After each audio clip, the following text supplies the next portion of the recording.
സുഹൃത്തുക്കളെ, tarot love energies എന്ന നമ്മുടെ ഈ ചാനലിന്റെ പുതിയൊരു അധ്യായത്തിലേക്ക് എല്ലാ മാന്യ പ്രേക്ഷകർക്കും എൻ്റെ വിനീതമായ നമസ്കാരം. ഇന്നത്തെ നമ്മുടെ വായനയുടെ തലക്കെട്ട് എന്ന് പറയുന്നത് വീഡിയോയിൽ കാണിക്കുന്ന ഇലകൾ നോക്കിക്കൊണ്ട് നിങ്ങൾ സ്നേഹിക്കുന്ന വ്യക്തിയെ മനസ്സിൽ വിചാരിച്ചുകൊണ്ട് വായന കേൾക്കുക. തീർച്ചയായും ഈ വ്യക്തിയുടെ ഊർജത്തെ നിങ്ങൾക്ക് മനസ്സിലാക്കുവാൻ സാധിക്കും. അപ്പോൾ ഈ വ്യക്തിയുടെ എനർജിയെക്കുറിച്ചും ഇപ്പോഴത്തെ സാഹചര്യത്തെക്കുറിച്ചുമൊക്കെയാണ് നമ്മളിവിടെ നോക്കാൻ പോകുന്നത്. തീർച്ചയായും മനസ്സിരുത്തി മനസ്സേകാന്തതയോടുകൂടി ശാന്തമായ രീതിയിലിരിക്കുക. ഈ ഇലകൾ നോക്കുക. ഇതിൻ്റെ ഡയറക്ഷൻ അനുസരിച്ചാണ് നമ്മൾ റീഡ് ചെയ്യാൻ പോകുന്നത്. അതിനുശേഷം കാർഡ്സ് നോക്കുന്നതായിരിക്കും. ചാനൽ ആദ്യമായിട്ടാണ് കാണുന്നതെങ്കിൽ സബ്സ്ക്രൈബ് ചെയ്യുക. ഈ വീഡിയോ ഇഷ്ടപ്പെട്ടാൽ ലൈക്ക് ചെയ്യണം.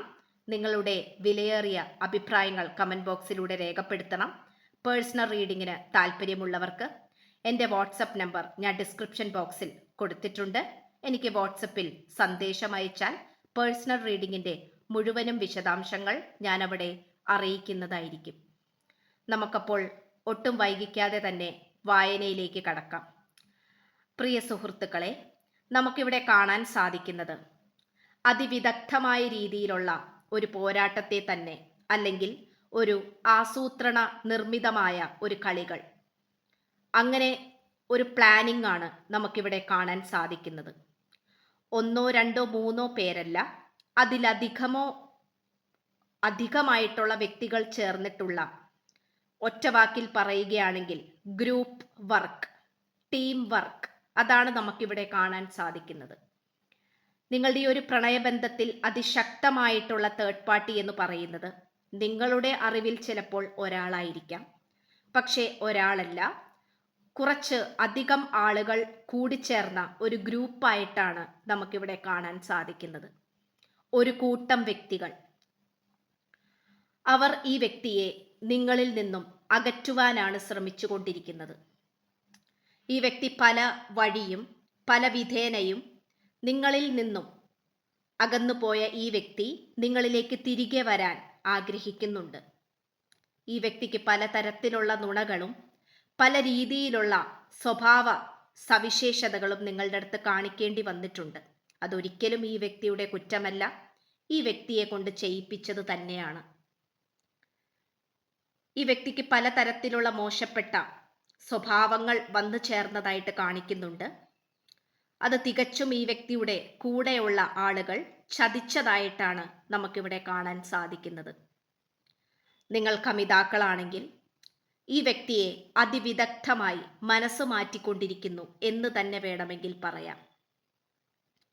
ഏതൊരു വിധേനയും ഈ വ്യക്തി നിങ്ങളിലേക്ക് തിരികെ വരാൻ, അതായത് മടങ്ങി വരാൻ ഉദ്ദേശിക്കുന്നുണ്ട്. പക്ഷേ അതിന് സമ്മതിക്കാത്ത വിധത്തിലാണ് അതിനെ തടസ്സപ്പെടുത്തി വെച്ചിരിക്കുന്നത്. ഈ വ്യക്തിക്ക് പല രീതിയിലുള്ള മാനസിക പീഡനങ്ങളാണ് അനുഭവിച്ചു കൊണ്ടിരിക്കുന്നത്. അത് നമുക്ക് പറയാതിരിക്കാൻ സാധിക്കുന്നില്ല. പക്ഷെങ്കിൽ പോലും എന്തെങ്കിലും നല്ലൊരു തുടക്കമുണ്ടാകും എന്നുള്ളതിനെ വിശ്വസിച്ചുകൊണ്ടാണ് ഈ വ്യക്തി മുന്നോട്ട് പോയിക്കൊണ്ടിരിക്കുന്നത്. ഇവിടെ എവിടെ നോക്കിയാലും ഒരു വളരെ ഈസി ആയിട്ടുള്ള രീതിയിൽ പുറത്തേക്ക് കടക്കാവുന്ന തരത്തിൽ അല്ല ഇതിൻ്റെ പാറ്റേൺ കിടക്കുന്നത്. ഏത് മുഖേന പോയാലും ഏത് വഴിയിലൂടെ പോയാലും അവിടെ തടസ്സം തന്നെയാണ് കാണിക്കുന്നത്. തടസ്സപ്പെട്ട് കിടക്കുന്ന ഒരു ഊർജം, അങ്ങനെ തന്നെ പറയേണ്ടിയിരിക്കുന്നു. ഒന്നിലധികം വ്യക്തികളുടെ സാന്നിധ്യമാണ് ഈ വ്യക്തിയെ കൂടുതൽ കുഴപ്പിക്കുന്നത്, അല്ലെങ്കിൽ ഒരു കൺഫ്യൂഷൻ അവസ്ഥയിലേക്ക് കൊണ്ടുപോയി എത്തിക്കുന്നത്. നിങ്ങളും ഈ വ്യക്തിയും തമ്മിൽ ഒരുപാട് കാര്യങ്ങളിൽ ധാരാളം വ്യത്യാസങ്ങൾ ഉള്ളതായിട്ട് നമുക്കിവിടെ കാണാൻ സാധിക്കുന്നുണ്ട്. ഇവിടെ രണ്ട് തരത്തിലുള്ള എനർജികളാണ് നമുക്ക് ലഭിച്ചുകൊണ്ടിരിക്കുന്നത്. ഒരു എനർജി എന്ന് പറയുന്നത് ഈ വ്യക്തിയുടെ വീട്ടുകാരും, മറ്റെനർജി എന്ന് പറയുന്നത് നിങ്ങളുടെ വീട്ടുകാരും. രണ്ടു പേരും രണ്ട് തലത്തിലാണ് നിൽക്കുന്നത്. പിന്നെ എങ്ങനെ സാധിക്കും?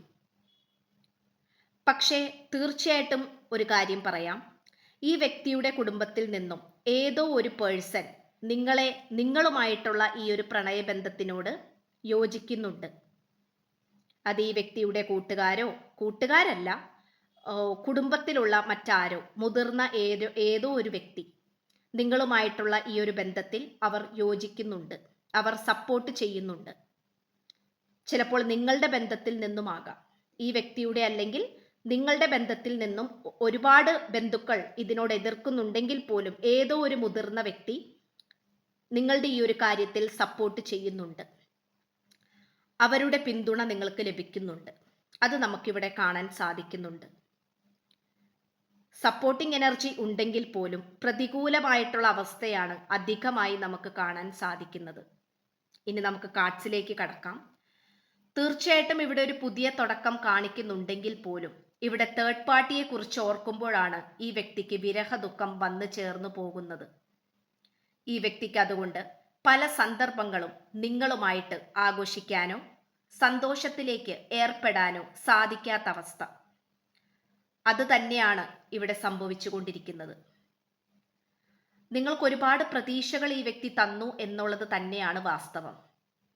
ആ പ്രതീക്ഷകളൊന്നും നിറവേറ്റാൻ സാധിക്കില്ലേ എന്നുള്ള ചോദ്യത്തിലാണ് ഈ വ്യക്തി ഇപ്പോൾ നിൽക്കുന്നത്. ഈ വ്യക്തിക്ക് ഒരിക്കലും നിങ്ങളെ ഉപേക്ഷിച്ച് പോകാനും സാധിക്കില്ല, എന്നാൽ പരിപൂർണമായി ഉപേക്ഷിക്കാനോ എന്നാൽ സ്വീകരിക്കാനോ സാധിക്കുന്നില്ല. എന്നിരുന്നാൽ പോലും ഈ വ്യക്തി നിങ്ങളിലേക്ക് എങ്ങനെ തിരിച്ചു വരാം എന്നുള്ള കാര്യത്തെക്കുറിച്ച് ആലോചിക്കുന്നുണ്ട്. അതിനായി ഒരേ മനസ്സുള്ളവരായി കൂട്ടുപിടിക്കാനാണ് ഈ വ്യക്തി ഇപ്പോൾ തുടങ്ങിയിരിക്കുന്നത്. ഈ വ്യക്തിയുടെ കൂട്ടുകാരായിരിക്കാം, അല്ലെങ്കിൽ ഈ വ്യക്തിയുടെ നിങ്ങളുമായിട്ടുള്ള ഈ ഒരു ബന്ധത്തിൽ നല്ല രീതിയിൽ സപ്പോർട്ട് ചെയ്യുന്ന മറ്റേതെങ്കിലും മുതിർന്ന വ്യക്തിയായിട്ടായിരിക്കാം. ഈ വ്യക്തി ഗൂഢാലോചനകൾ നടത്തുന്നതായി നമുക്കിവിടെ കാണാം. സ്നേഹത്തിന്റെ പാനപാത്രം അതൊരിക്കലും വറ്റിപ്പോവുകയില്ല. അതാണ് ഈ വ്യക്തിയുടെ സ്നേഹം. ഈ വായന കണ്ടുകൊണ്ടിരിക്കുന്ന നിങ്ങൾ വിചാരിക്കുന്നുണ്ടാകാം ഈ വ്യക്തിക്ക് മതിയായി, എല്ലാം ഇട്ടെറിഞ്ഞു പോയി എന്നുള്ള രീതി. പക്ഷെ പോയിട്ടില്ല. കാരണം ഈ എതിരായിട്ട് നിൽക്കുന്ന എല്ലാവരുടെയും മുന്നിൽ നിങ്ങളെ സ്വന്തമാക്കി കാണിച്ചു കൊടുക്കണം എന്നുള്ള വാശിയേറിയ മനസ്സോടു കൂടിയാണ് ഈ വ്യക്തി ഇരിക്കുന്നത്. ഈ വ്യക്തിക്ക് എവിടെ നിന്നൊക്കെയോ സപ്പോർട്ട് കിട്ടുന്നുണ്ട്. അതിൻ്റെ ഒരു പിൻബലത്തിലാണ് ഈ വ്യക്തി ഓരോ ചുവടും എടുത്തു വെച്ചുകൊണ്ടിരിക്കുന്നത്. പുതിയ തുടക്കത്തെക്കുറിച്ച് അത്രത്തോളം ആത്മവിശ്വാസത്തോടു കൂടി ഈ വ്യക്തി ആഗ്രഹിക്കുന്നുണ്ടെങ്കിൽ തീർച്ചയായിട്ടും ഈ വ്യക്തിക്ക് സപ്പോർട്ടീവായിട്ടുള്ള കരങ്ങൾ ഈ വ്യക്തിയുടെ അടുത്തേക്ക് വന്നുകൊണ്ടിരിക്കുന്നുണ്ട്. ദൈവത്തിന്റെ അനുഗ്രഹം നല്ല രീതിയിലുണ്ട്. പ്രപഞ്ച ശക്തിയുടെ പ്രൊട്ടക്ഷനും ഇവിടെ നമുക്ക് കാണുവാൻ സാധിക്കുന്നുണ്ട്. എതിരാളികളെയെല്ലാം സപ്പോർട്ട് ചെയ്യുന്ന എനർജിയിലേക്ക് ആക്കി മാറ്റുവാൻ വേണ്ടിയാണ് ഈ വ്യക്തിയുടെ ഓരോ തന്ത്രപ്പാടും ഓരോ പരിശ്രമവും. തീർച്ചയായിട്ടും ഈ വ്യക്തിയുടെ ഊർജം എന്ന് പറയുന്നത് ഒരു യുദ്ധത്തിന് തയ്യാറെടുക്കുന്ന ഒരു പടയാളിയെ പോലെ തന്നെയാണ്. തികച്ചും അതൊരു നല്ല കാര്യം തന്നെയാണ്. കാരണം ഇതിനു മുമ്പും ഈ വ്യക്തിക്ക് പലതരത്തിലുള്ള നഷ്ടങ്ങൾ ഉണ്ടായിട്ടുണ്ട്. അത് ഈ പറയുന്ന പോലെ വീട്ടുകാരുടെ വാക്ക് കേട്ട് വേണ്ട എന്ന് വെച്ചതാകാം, മാറ്റിവെച്ചതാകാം, ഇഷ്ടങ്ങൾ ത്യജിച്ചതുമാകാം. തീർച്ചയായിട്ടും ഇനി അങ്ങനെ ഒരു ബലിയാടാകാൻ താല്പര്യമില്ല എന്നുള്ള രീതിയിലാണ് ഈ വ്യക്തിയുടെ ഓരോ ചുവടും. നിങ്ങൾ വിഷമിക്കേണ്ട ആവശ്യമില്ല. കാരണം ഈ വ്യക്തിയുടെ എനർജി എന്ന് പറയുന്നത് പ്രതീക്ഷയുടെ ഊർജമാണ്, വിശ്വാസത്തിന്റെ ഊർജമാണ്. നമുക്കത് തന്നെയാണ് കാണാൻ സാധിക്കുന്നത്. ഒരുപാട് പ്രതികൂലമായിട്ടുള്ള അവസ്ഥകൾ വന്നു പോയിട്ടുണ്ടെങ്കിൽ പോലും അതിലൊന്നും തളർന്നു പോകാതെ ഈ വ്യക്തി മുന്നോട്ട് കുതിക്കുന്നു. വളരെ എടുത്തു പറയേണ്ട സവിശേഷതയുള്ള എനർജി, അങ്ങനെ തന്നെ വേണമെങ്കിൽ പറയാം. ഇത്രയുമാണ് നമുക്ക് ഈ ഒരു ഊർജത്തിൽ നിന്നും ലഭിക്കുന്നത്. പേഴ്സണൽ റീഡിങ്ങിന് താല്പര്യമുള്ളവർക്ക് എൻ്റെ വാട്സപ്പ് നമ്പർ ഞാൻ ഡിസ്ക്രിപ്ഷൻ ബോക്സിൽ കൊടുത്തിട്ടുണ്ട്. എനിക്ക് വാട്സപ്പിൽ മെസ്സേജ് ചെയ്താൽ പേഴ്സണൽ റീഡിങ്ങിൻ്റെ മുഴുവനുമായിട്ടുള്ള വിശദാംശങ്ങൾ ഞാൻ അവിടെ അറിയിക്കുന്നതായിരിക്കും. ചാനൽ ഇഷ്ടപ്പെട്ടാൽ സബ്സ്ക്രൈബ് ചെയ്യുക, ലൈക്ക് ചെയ്യുക, വിലയേറിയ അഭിപ്രായങ്ങൾ കമന്റ് ബോക്സിലൂടെ രേഖപ്പെടുത്തുക.